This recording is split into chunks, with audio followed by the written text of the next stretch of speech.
known as the A.C.T, which represents acknowledge the child's intent, calm by breathing, and targeting 2 positive choices.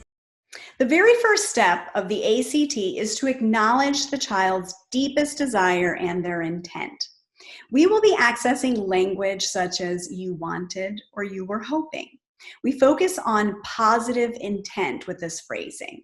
So for example, we might say to a child who wanted to stay on the playground just a little bit longer, you wanted to stay on the playground, or you were hoping for more time on the slide today. Just because we acknowledge the child's intent certainly does not mean that we give in. It simply understands what the child really truly wanted at that given moment. The next step is about calming and cutting down the intensity of a very, very difficult moment. So just by slowing your breathing down, you help to calm the child and really to download your state. It gives us an opportunity to calm our state, and it also helps us guide them in that particular moment. Remember that your state is going to dictate their state.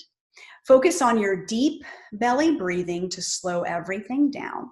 And remember that you are their co-regulator. The last step in the A.C.T is to target 2 alternative choices. Here we're going to be offering 2 choices of things that they can do, things that would be appropriate or safe choices. We like to relate these back to the particular behavior that you wanted them to comply with in the beginning. So for example, if the desire was that the child wanted to play just a little bit longer, however, the task is that it's cleanup time, we want to make sure that the 2 choices that we offer the child at that particular moment really has to do with how they're going to be successful in cleaning up. So for example, it would be, oh, would you be willing to clean up the red blocks or the blue blocks? Which do you choose?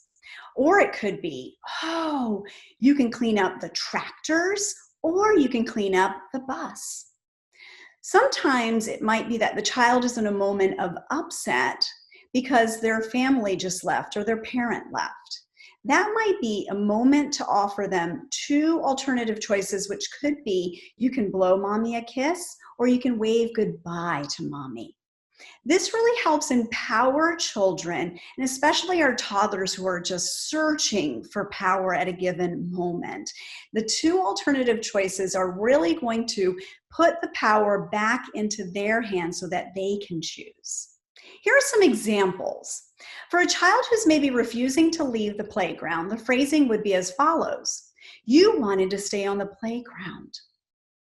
Calm yourself, and you're going to breathe in that moment to cut the intensity down.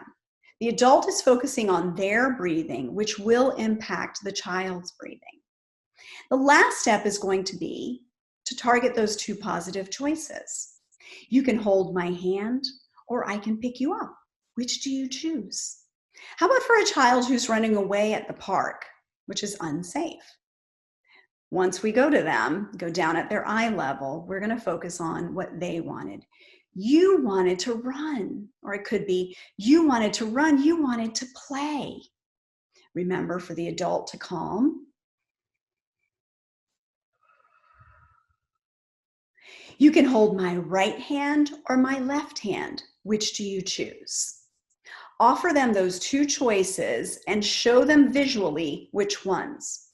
How about for a child who's not wanting to take a bath? We want to start off with positive intent.